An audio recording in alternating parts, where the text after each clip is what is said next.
How to Analyze People on Sight Through the Science of Human Analysis. The 5 Human Types by Elsie Lincoln Benedict and Ralph Payne Benedict. Part 1 of Chapter 1. The Alimentive Type. The Enjoyer. Note: bear in mind at the beginning of this and every other chapter that we are describing the extreme or unmixed type. Before leaving this book you will understand combination types and should read people as readily as you now read your newspaper. Those individuals in which the alimentive system is more highly developed than any other are called alimentives.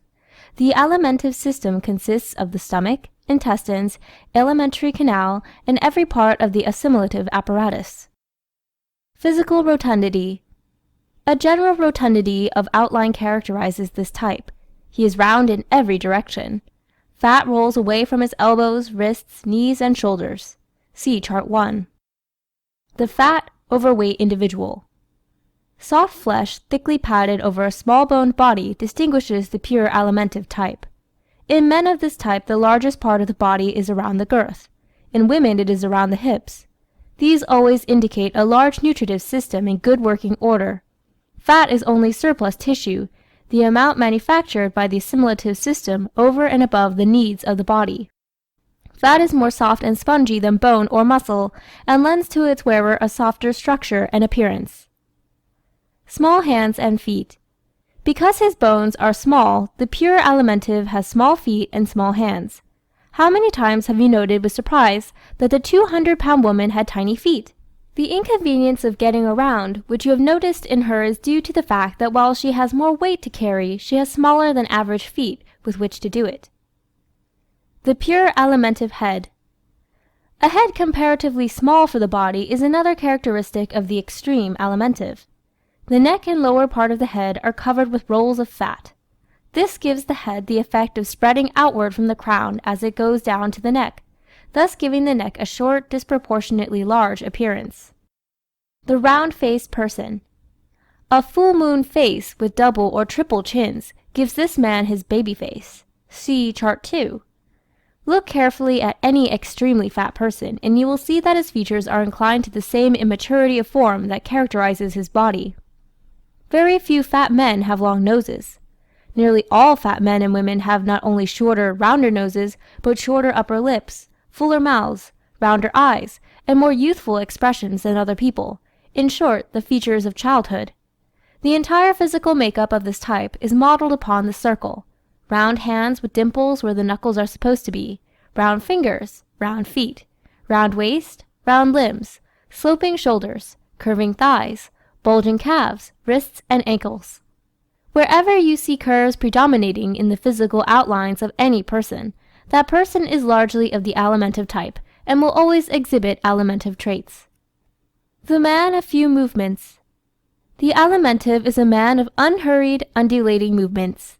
The difficulty in moving large bodies quickly necessitates a slowing down of all his activities. These people are easeful in their actions, make as few moves as possible, and thereby lend an air of restfulness wherever they go. Because it is difficult to turn their heads, extremely fat people seldom are aware of what goes on behind them. The fat man's walk. Very fat people waddle when they walk, though few of them realize it. They cannot watch themselves go by, and no one else has the heart to impart bad news to this pleasant person. Spilling over chairs. The fat man spills over chairs and out of his clothes. Big armchairs, roomy divans, and capacious automobiles are veritable dikes to these men. Note the beeline the fat person makes for the big leather chair when he enters a room. Clothes for comfort. The best that money can buy are the kinds of clothes purchased by the alimentive whenever he can afford them. And it often happens that he can afford them, especially if the cerebral system comes second in his makeup. If he is in middle circumstances, his clothes will be chosen chiefly for comfort. Even the rich alimentive gets into something loose as soon as he is alone. Baggy trousers, creased sleeves, soft collars, and soft cuffs are seen most frequently on fat men. Comfort is one of the very first aims of this type. To attain it he often wears old shoes or gloves long past their time to save breaking in a new pair. Susceptible to cold. Cold weather affects this type. If you will look about you the first cold day of autumn, you will note that most of the overcoats are on the plump men. How the fat man talks. Never to take anything too seriously is an unconscious policy of fat people. They show it plainly in their actions and speech. The very fat man is seldom a brilliant conversationalist. He is often a jollier, and tells stories well, especially anecdotes and personal experiences. Doesn't tell his troubles. He seldom relates his troubles, and often appears not to have any. He avoids references to isms and ologies, and gives a wide berth to all who deal in them. Radical groups seldom number any extremely fat men among their numbers, and when they do it is usually for some other purpose than those mentioned in the by-laws. The very fat man dislikes argument, avoids disagreeing with you, and sticks to the outer edges of serious questions in his social conversation. The fat man lives to eat. Rich food in large quantities is enjoyed by the average fat man 3 times a day and 365 days a year. Between meals he usually manages to stow away a generous supply of candy, ice cream, popcorn, and fruit. We have interviewed countless popcorn and fruit vendors on this subject, and every one of them told us that the fat people kept them in business. Visits the soda fountain often. As for the ice cream business, take a look the next time you pass a soda fountain and note the large percentage of fat people joyfully scooping up mountains of sundaes, parfaits, and banana splits. You will find that of those who are sipping things through straws, the thin folks are negotiating lemonades and phosphates, while a creamy frappe is rapidly disappearing from the fat man's glass. The deep mystery. "What do you suppose is making me so plump?" naively inquires the fat man when it finally occurs to him, as it did to his friends long before, that he is surely and speedily taking on flesh. If you don't know the answer, look at the table of any fat person in any restaurant, cafe, or dining room. He is eating with as much enthusiasm as if he had just been rescued from a 40-day fast, instead of having only a few hours before looked an equally generous meal in the eye, and put it all under his belt. The next time you are at an American plan hotel where meals are restricted to certain hours, note how the fat people are always the first ones into the dining room when the doors are opened. Fat-making foods. Butter, olive oil, cream, pastry, and starches are foods that increase your weight just as fast as you eat them, if your assimilative system is anything like it should be. Though he is the last man in the world who ought to indulge in them, the fat man likes these foods above all others, and when compelled to have a meal without them feels as though he hadn't eaten at all. Why they don't lose weight. We had a friend who decided to reduce, but in spite of the fact that she lived on salads almost exclusively for a week, she kept right on gaining. We thought she had been surreptitiously treating herself to lunches between meals, until someone noticed the dressing with which she drowned her lettuce, pure olive oil, a cupful at a sitting, because, she said, I must have something tasty to camouflage the stuff. An experiment. Once in California, where no city block is complete without its cafeteria, we took a committee from one of our human analysis classes to 6 of these big establishments one noontime. To illustrate to them the authenticity of the facts we have stated above, we prophesied what the fat ones would select for their meals. Without exception, their trays came by heaped with pies, cake, cream, starchy vegetables, and meat, just as we predicted. A short life, but a merry one. According to the statistics of the United States life insurance companies, fat people die younger than others. And the insurance companies ought to know, for upon knowing instead of guessing what it is that takes us off, depends the whole life insurance business. That they consider the extremely fat man an unsafe risk after 30 years of age is a well-known fact. I am interrupted every day by salesmen for everything on earth except one. But the life insurance agents leave me alone, laughed a very fat young lawyer friend of ours the other morning. And he went on ordering ham and eggs, waffles, potatoes, and coffee. That he is eating years off his life doesn't trouble the fat man, however. He has such a good time doing it. I should worry, says the fat man. It was no accident that Ishkabibble was invented by the Hebrew, for this race has proportionately more fat people in it than any other, and fat people just naturally believe worry is useless. But the fat man gets this philosophy from the same source that gives him most of his other traits, his predominating system. Digestion and contentment. The eating of delicious food is one of the most intense and poignant pleasures of life. The digestion of food, when one possesses the splendid machinery for it which characterizes the Alimentive, gives a deep feeling of serenity and contentment. Since the fat man is always just going to a big meal, or in the process of digesting one, he does not give himself a chance to become ill-natured. His own and the world's troubles sit lightly upon him. The most popular type socially. The life of the party is the fat man, or that pleasing, adaptable, feminine creature, the fat woman. No matter what comes or goes, they have a good time, and it is such an infectious one that others catch it from them. Did you ever notice how things pick up when the fat one appears? Every hostess anticipates their arrival with pleasure, and welcomes them with relief. She knows that she can relax now, and sure enough, Fatty hasn't his hat off till the atmosphere shows improvement. By the time Chubby gets into the parlor and passes a few of her sunny remarks, the wheels are oiled for the evening, and they don't run down till the last plump guest has said good night. So it is no wonder that fat people spend almost every evening at a party. They get so many more invitations than the rest of us. Likes complacent people. People who take things as they find them are the ones the Alimentive prefers for friends, not only because, like the rest of us, he likes his own kind of folks, but because the other kind seems incongruous to him. He takes the attitude that resistance is a waste of energy. He knows others and easier ways of getting what he desires. There are types who take a lively interest in those who are different from them, but not the Alimentive. He prefers easy-going, hospitable, complacent friends whose homes and hearts are always open and whose minds run on the simple, personal things. The reason for this is obvious. All of us like the people, situations, experiences, and environments which bring out our natural tendencies, which call into play those reflexes and reactions to which we tend naturally. Chooses food-loving friends. "Let's have something to eat," is a phrase whose hospitality has broken more ice and warmed more hearts than any other, unless perchance that rapidly disappearing "let's have something to drink." The fat person keeps at the head of his list those homey souls who set a good table and excel in the art of third and fourth helpings.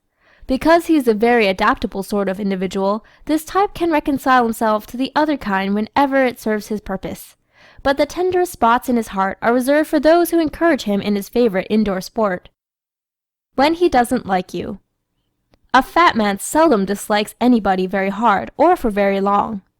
Really disliking anybody requires the expenditure of a good deal of energy, and hating people is the most strenuous work in the world. So the Alimentive refuses to take even his dislikes to heart. He is a consistent conserver of steam, and this fact is one of the secrets of his success. He applies this principle to everything in life, so he travels smoothly through his dealings with others. Holds few grudges. "Forget it" is another phrase originated by the fat people. You will hear them say it more often than any other type. And what is more, they excel the rest of us in putting it into practice. The result is that their nerves are usually in better working order. This type runs down his batteries less frequently than any other. Avoids the ologists. When he takes the trouble to think about it, there are a few kinds of people the Alimentive does not care for. The man who is bent on discussing the problems of the universe, the highbrow who wants to practice his new relativity lecture on him, the theorist who is given to lengthy expatiations, and all advocates of new isms and ologies are avoided by the pure Alimentive. He calls them faddists, fanatics, and fools. When he sees a highbrow approaching, instead of having it out with him as some of the other types would, he finds he has important business somewhere else. Thus he preserves his temperature, something that in the average fat man seldom goes far above normal. No theorist. Theories are the bane of this type. He just naturally doesn't believe in them. Scientific discoveries, unless they have to do with some new means of adding to his personal comforts, are taboo. The next time this one about fat men dying young is mentioned in his presence, listen to his jolly roar. The speed with which he disposes of it will be beautiful to see. Say, "I feel like $1,000,000. He will assure you if you read this chapter to him, and I'll bet the folks who wrote that book are a pair of grouches who have forgotten what a square meal tastes like. Where the T-bones go. When you catch a 3-inch steak homeward bound, you will usually find it tucked under the arm of a well-rounded householder. When his salary positively prohibits the comforts of parlor, bedroom, and other parts of the house, the fat man will still see to it that the kitchen does not lack for provender. Describes his food. The fat person likes to regale you with alluring descriptions of what he had for breakfast, what he has ordered for lunch, and what he is planning for dinner. and the rare bit he has on the program for after the theater. Eats his way to the grave. Most of us are committing suicide by inches in one form or another, and always in that form which is inherent in our type. The Alimentive eats his way to the grave, and has at least this much to say for it: it is more delightful than the pet weaknesses by which the other types hasten the final curtain. Diseases he is most susceptible to. Diabetes is more common among this type than any other. Apoplexy is next, especially if the fat man is also a florid man, with a fast heart or an inclination to high blood pressure. A sudden breaking down of any or several of the vital organs is also likely to occur to fat people earlier than to others. It is the price they pay for their years of overeating. Overtaxed heart, kidneys, and liver are inevitable results of too much food. So the man you call fat and husky is fat but not husky, according to the statistics. Fat men and influenza. During the historic Spanish influenza epidemic of 1918, more fat people succumbed than all other types combined. This fact was a source of surprise and much discussion on the part of newspapers, but not of the scientists. The big question in treating this disease and its twin, pneumonia, is, will the heart hold out? Fat seriously handicaps the heart. The fat man's Ford engine. The human heart weighs less than a pound, but is the one organ in all our machinery that never takes a rest. It is the engine of the human car, and what a faithful little motor too, like the Ford engine which it so much resembles. If you live to be 40, it chugs away 40 years, and if you stay here 90, it stretches it to 90, without an instant of vacation. But it must be treated with consideration, and the first consideration is not to overwork it. A Ford engine is large enough for a Ford car, for Fords are lightweight. As long as you do not weigh too much, your engine will carry you up the hills and down the dales of life with good old Ford efficiency and at a pretty good gait. Making a truck out of your Ford. But when you take on fat, you are doing to your engine what a Ford driver would be doing to his if he loaded his car with brick or scrap iron. A Ford owner who intended to transport bricks the rest of his life could get a big cylinder engine and substitute it for the original, but you can't do that. This little 4-cylinder affair is the only one you will ever have, and no amount of money, position, or affection can buy you a new one if you mistreat it. Like the Ford engine, it will stand for a good many pounds of excess baggage, and still do good work. But if you load on too much and keep it there, the day will come when its cylinders begin to skip. You may take it to the service station and pay the doctors to grind the valves, fix your carburetor, and put in some new spark plugs. These may work pretty well as long as you are traveling the paved highway of perfect health. You may keep up with the procession without noticing anything particularly wrong. But come to the hill of pneumonia or diabetes, and you are very likely not to make the grade. Don't kill your engine. The records in America show that thousands of men and women literally kill their engines every year when they might have lived many years longer. How each finds happiness. We live for happiness, and each type finds its greatest happiness in following those innate urges determined by the most highly developed system in its makeup.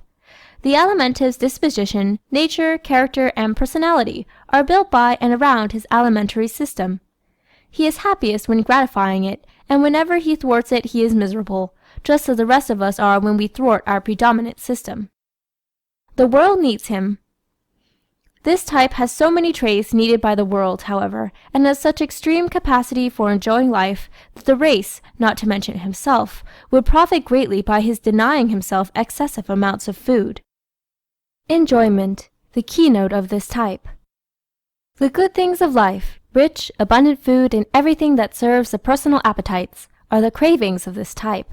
He purchases and uses more of the limousines, yachts, and chefs than any other 3 types combined, and gets more for his money out of them than others do. The keynote of his nature is personal enjoyment. His senses of touch and taste are also especially acute. The fat man loves comfort.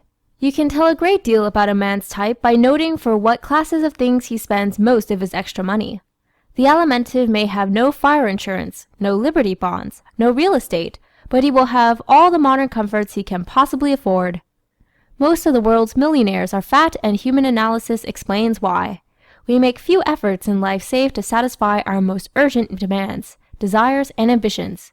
Each human type differs in its cravings from each of the others, and takes the respective means necessary to gratify these cravings. The Alimentive craves those luxuries, comforts, and conveniences which only money can procure for him. The Fat Millionaire. When the Alimentive is a man of brains, he uses his brains to get money. No fat person enjoys work, but the greater his brain capacity, the more will he forego leisure to make money. When the fat man is in average circumstances. Any man's money-making ambitions depends largely on whether money is essential to the satisfaction of his predominating instincts.